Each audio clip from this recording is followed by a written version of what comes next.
yakni ketemunya hamba dengan Tuhannya, bukan ketemu seperti ketemunya fisik.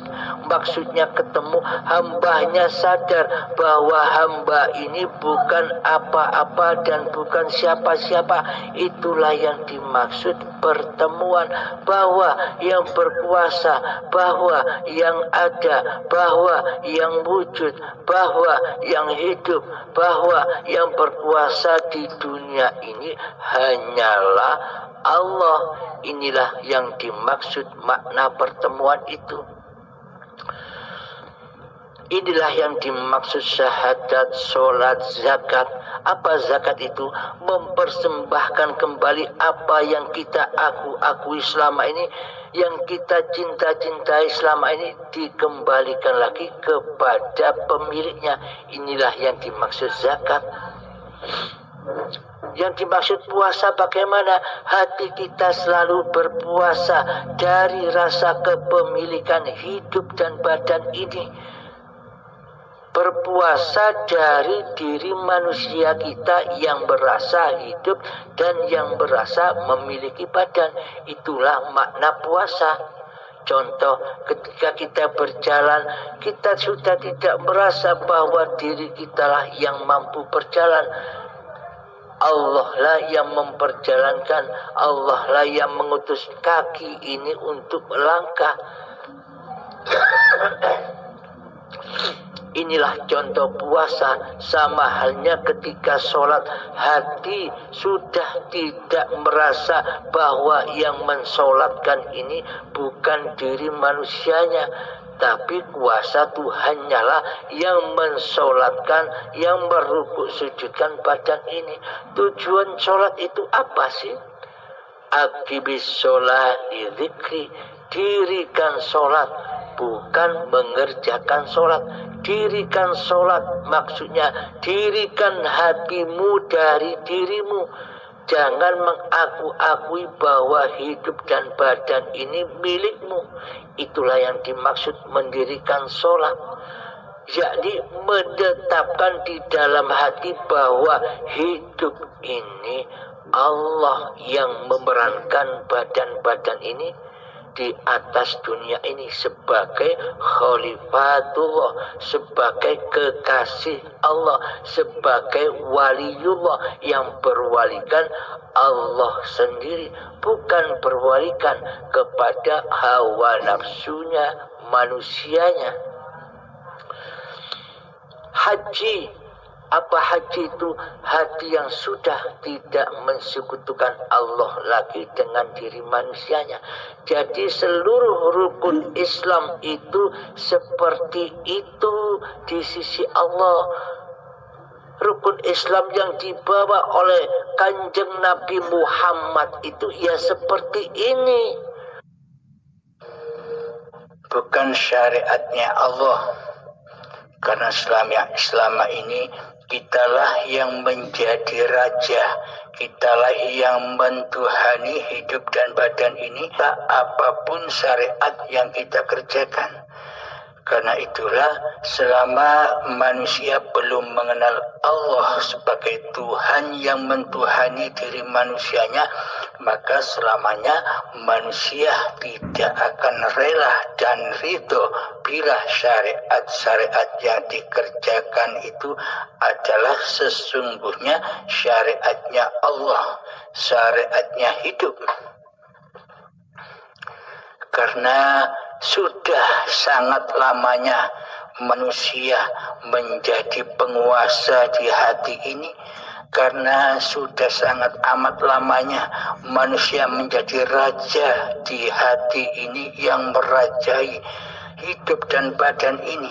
Karena sudah sangat amat lamanya diri manusia mengaku-ngaku bahwa hidup ini hidupnya manusia, maka manusia akan sangatlah berat, sangat amatlah sulit untuk mengembalikan lagi kekhalifaannya kepada Allah.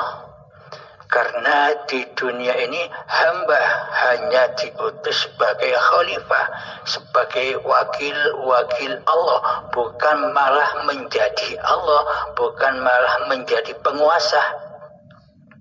Selama ini tampilan kita, posisi kita selama ini di hati kita kan seolah-olah kita yang jadi Tuhan, seolah-olah kita yang jadi Allah, tapi kita tidak terasa, tapi kita tidak menyadarinya. Mari kita buktikan secara nyata. Contoh, selama ini kita menggaibkan Allah di hati kita. Selama ini kita mentiadakan Allah di hati kita. Apakah itu yang dikatakan bertuhan? Sedangkan yang wujud, yang nyata, yang berkuasa atas hati kita selama ini adalah hawa nafsu kita sendiri, nama kita sendiri sebagai nama hidup yang merajai badan ini. Apakah ini yang disebut bertuhan?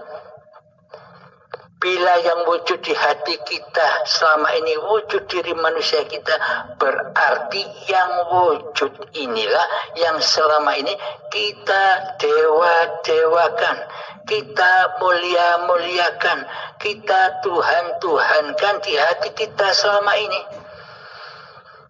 Otomatis seluruh perbuatan, otomatis seluruh ibadah, otomatis seluruh sholat yang kita kerjakan, larinya, pulangnya, kembalinya adalah kepada alam yang fana, kepada alam kehancuran, kepada diri manusianya yang merasa bisa, yang merasa berkuasa untuk melakukan seluruh syariat-syariat yang telah kita kerjakan selama ini. Tiada urusan babakan Allah, tiada urusan babakan ketuhanan. Karena Allah kita sangka selama ini gaib, karena Allah kita sangka selama ini tiada, maka yang mengurus seluruh ibadah itu kan bukan Allah. Karena selama ini kita tak menyembah Allah, tak pernah menyembah Allah. Jangankan menyembah, mengingat Allah saja selama ini kita tidak pernah sedetik pun. Maka dari itu, bagaimana sih bila Allah nyata di dalam diri kita, menyatakan Allah di dalam seluruh pergerakan syariat-syariat yang kita kerjakan, untuk menyatakan bahwa Allah ini sebagai Tuhan yang mentuhani diri manusia kita, maka selayaknya Allah kita wujudkan keberadaannya di hati kita. Bukan seperti selama ini kita mentiadakan Allah, kita menggaibkan Allah sebagai Tuhan. Mana mungkin Allah menjadi Tuhan di hati, sedangkan Allah gaib dan tiada di hati. Logika kan? Masuk akal bukan? Nah, sementara selama ini kitalah yang menjadi Tuhan, kitalah yang menjadi penguasa, kitalah yang menjadi raja, tapi kita tidak menyadarinya selama ini. Lalu bagaimana caranya kita menyatakan, menetapkan bahwa Allah itu wujud, bahwa Allah itu hidup? Maka tetapkanlah hakikat diri sejati manusia kembali kepada hakikatnya. Apa sih hakikat diri sejati manusia itu? Bersifat adam, bersifat mati, bersifat jahlun, bodoh. Jadi seluruh sifat-sifat manusia itu adalah kebalikan sifat-sifat Tuhannya, sifat-sifatnya Allah. Pada intinya, bila kita sudah menetapkan, sudah menyatakan bahwa diri manusia kita ini adalah adam, tiada, gaib, mati, maka tetapkanlah kenyataan posisi diri manusia kita yang selama ini menjadi raja, tenggelamkanlah di dalam lautan tauhid. Maka dari itu kenalilah Allah dulu. Siapa Allah itu? Allah itu adalah Allahu la ilaha illa huwal hayyul qayyum.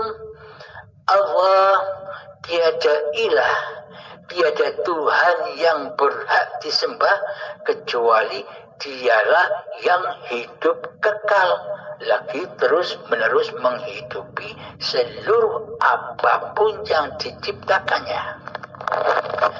Jadi nyatakanlah bahwa hidup yang selama ini kita akui sebagai hidup kita itu loh Allah. Maka lepaskanlah pengakuan diri kita tentang hidupnya Allah ini. Lepaskanlah bahwa hidup ini tak ikut punya. Sejatinya manusia kita ini mati, dan tubuh ini sejatinya bukan tubuh kita. Inilah tubuhnya zat yang bernama Allah itu, milik Allah. Jadi lepaskanlah hidup dan badan ini, bahwa sejatinya hidup dan badan ini bukan milik manusia, akan tetapi miliknya Allah. Diciptakanlah badan-badan ini di dunia hanya untuk menjadi wakil Allah, menjadi khalifatullah. Maka dari itu di dalamnya jangan mengaku-ngaku bahwa diri manusia kita lah yang hidup. Bila kita mengaku-aku di dalam hati kita bahwa hidup ini hidup manusianya, berarti kan kita tidak amanah kepada Allah bahwa hidup ini Allah. Loh, kok kita akui sebagai hidup manusia kita? Ketika hidup ini kita akui sebagai hidup manusia kita, maka otomatis Allah yang punya hidup ini kita buang, kita hempaskan, kita adamkan, kita gaibkan di hati kita selama ini. Karena sesungguhnya hakikat sifat hawa nafsu diri manusia ini inginnya selalu ingin menjadi Tuhan, menjadi penguasa, menjadi Allah, tapi tidak disadarinya. Karena hawa nafsu itu sangatlah membelenggu, menghijab begitu hebatnya, sehingga manusia tidak menyadarinya bahwa kelakuan hawa nafsu, bahwa kelakuan diri kita selama ini seperti Allah yang menguasai jagat alam ini, yang menguasai hidup dan badan ini. Benar tidak? Monggo kita koreksi di dalam hati kita yang terdalam. Maka dari itu ketika kita sudah mempersembahkan kembali bahwa hidup ini Allah, badan ini milik Allah, maka kembalilah kita ke alam ketiadaan. Dulu sebelum kita lahir kita ada di alam ketiadaan, alam kegoiban, alam tidak nyata. Kemudian kita terlahir terlahir dan disuruh beramanah menjadi Abdullah. Wa ma khalaqtul jinna wal insa illa liya'budun, hanya untuk mengabdi di dalam hidup dan badan ini, ciptaan Allah ini, badan ini. Diutus mengemban amanah agar jangan mengaku-ngakui bahwa hidup dan badan ini bukan milik manusianya. Ternyata manusia selama ini ingkar kepada Allah, mensekutukan Allah. Di saat detik-detik akhir balik mulailah manusia mengkotori singgasananya Allah, menjadi singgasananya manusianya. Maka dari itu dari suci kembali kepada suci. Maksudnya suci bagaimana? Suci dari kewujudan diri manusianya, suci dari kehidupan diri manusianya, suci dari kepemilikan diri manusianya saat bayi. Karena manusia kita belum ada, belum wujud, masih gaib. Maka dari itu, kenapa bayi itu kok dikatakan suci? Sedangkan bayi itu tidak pernah sholat, tidak pernah puasa, tidak pernah beribadah secara badaniah, secara syariat seperti yang kita kerjakan selama ini. Kenapa bayi itu kok lebih suci daripada orang-orang yang merasa dirinya bisa beribadah ribuan tahun, beribadah sebanyak mungkin, ilmunya tinggi, beramal sebanyak-banyaknya, akan tetapi nilai mereka di sisi Allah kalah dengan bayi yang suci.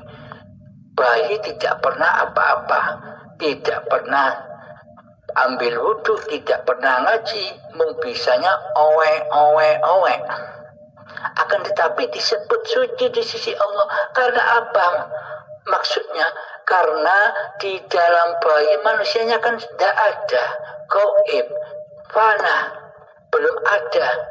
Maka dari itu bila kita ingin kembali suci di dalam hati kita ini, jangan wujudkan diri manusianya yang menjadi Tuhan, mentuhani hidup dan badan ini.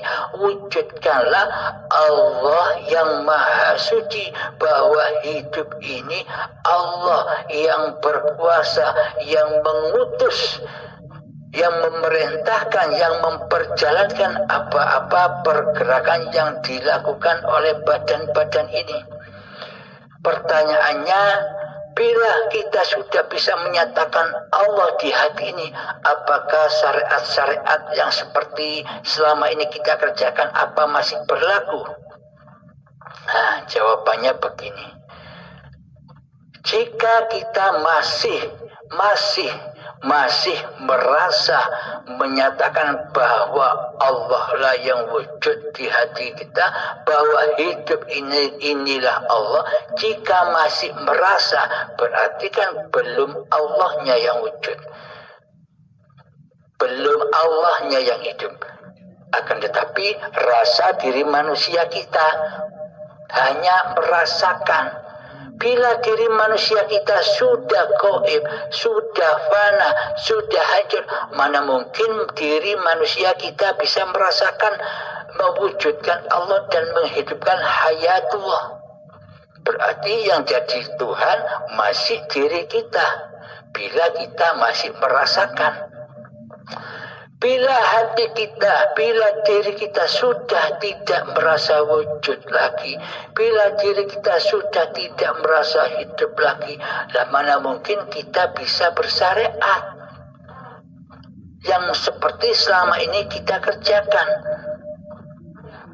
Sedangkan kita tak punya hidup, kita tak punya wujud. Nah, maka dari itu ketika Allah sudah nyata kehidupannya, kewujudannya di hati kita, maka seluruh syariat-syariat yang dikerjakan oleh badan ini sudah bukan kekuasaan manusianya, karena syariat-syariat yang terjadi di dalamnya bukan syariat manusia lagi, yakni syariatullah, yakni af'alullah. Apapun yang terjadi atas badan itu bukan urusan manusia lagi, bukan tataan manusia lagi. Anda bisa melihat orang-orang gila itu. Apakah orang gila itu masih ada kewujudan dari manusianya, kewujudan hidup manusianya? Kan tidak ada di orang gila itu. Maka orang gila itu tidak bisa menentukan, tidak bisa menetapkan syariat-syariat manusianya, karena manusianya tidak ada, karena Allah lah yang mensyariatkannya. Meskipun dipandang manusia lain itu tidak benar, salah, akan tetapi pandangan manusia lain kan hanya sebatas badan, bukan hati. Inilah jawabannya. Jadi ketika Anda melakukan sholat, puasa, zakat, haji, tuntunan-tuntunan seperti syariat yang selama ini kita lakukan, maka di dalamnya jangan sampai merasa diri kita yang bersyariat. Kembalikan semuanya kepada Allah lah yang bersyariat, yakni kembali ke alam lillahi ta'ala. Demikian sahabatku. Ada pertanyaan lagi? Alhamdulillahirrabbilalamin. Untuk lelaku atau praktek hatinya tinggal membalik saja dari kesetiap harian kita. Jadi pada intinya tidak mengubah apa yang telah kita lakukan selama ini. Tidak mengubah. Yang diubah hanyalah dulu yang berkuasa di dalamnya hambanya yang merasa mentuhani seluruh pergerakan badan ini, baik maupun di tatanan syariat, ketika sholat, ketika puasa, ketika beramal ibadah, seluruhnya dulu hawa nafsulah yang berkuasa di dalamnya.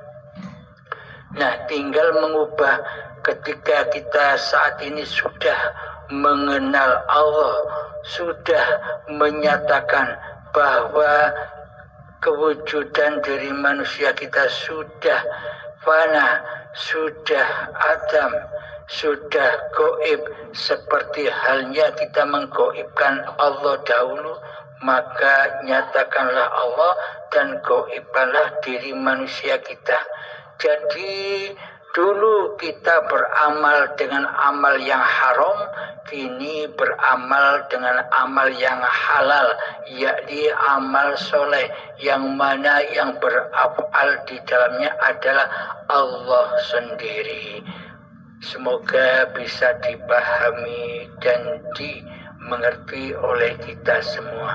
Semoga kita dimudahkan di dalam pengaplikasiannya di tiap hari. Assalamualaikum warahmatullahi wabarakatuh.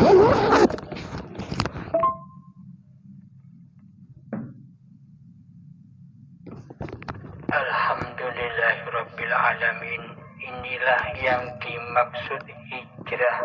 Hijrah dari tempat yang gelap, hijrah dari kewujudan manusia kita yang wujud menjadi Tuhan, hijrah dari kebodohan kita, hijrah dari kejahilian hati kita selama ini, hijrah menuju bertemu Allah di dalam fisabilillah.